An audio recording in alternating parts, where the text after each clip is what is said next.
nighttime usage of these compasses can be a little challenging. They used to be better, basically when they were brand new.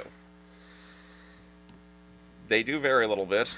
Some of them have a tritium insert up here, and that tends to work forever. The rest of the stuff is radium paint.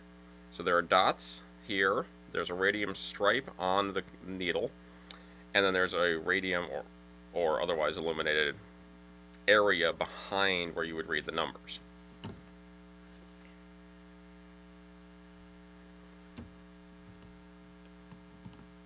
You'll notice that this other version has the same sort of thing. The needle radium is a little longer, and the dots are different shapes and in different positions. The same basic principles apply.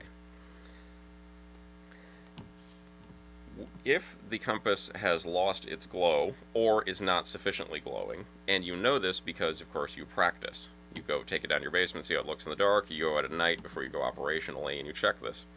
And there are a couple tactics you can use. One is that all radioactive things, whether tritium or radium, use the radiation to illuminate phosphorescent elements. So even if the radioactive portion is dead, you can use an ultraviolet, or if you have to, white light to make them glow better. And then you'll get several hours of the glow out of the thing, and it will work okay. The other option, especially if you didn't have the time to plan for that, is to remember that the needle is red on one side and white on the other. Red is essentially black at night. You can't see it all, but it's quite glowing.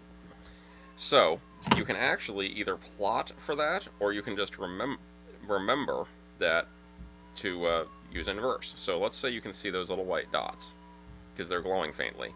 But as on this one, the radium on the north needle is completely burned out. Not a problem. All you do is you either plot in your course on the map, or get underneath a poncho and so forth. You plot it in your course like this, and you try to line up the white needle that way to be the opposite of those 2 points. Or you actually plot the course as though you're plotting a reverse course, which is simple. You simply, instead of plotting the course from that point to that point, you plot it from that point to that point, as though you're going the backtrack. What happens then is that you walk this direction. If you're looking at it in daylight, you walk as though the south needle is where you're going to, and you still go that direction. This can be seen in surprisingly low light conditions. The white that they paint these with, at least, is very, very visible, so that once you get your night vision up, if you have the slightest bit of ambient starlight, moonlight, you can actually see the white needle. And usually those big dots will glow a lot longer in lifetime and in hours after illumination than the north radium, if you're not the north phosphorescent part, if it is burned out. The same tactic works for non-radioluminescent compasses, of course, too. They have the same markings, simply without the radioactive elements, and so either glowing them with a UV or white light, or being aware of what the bright parts are, works fine.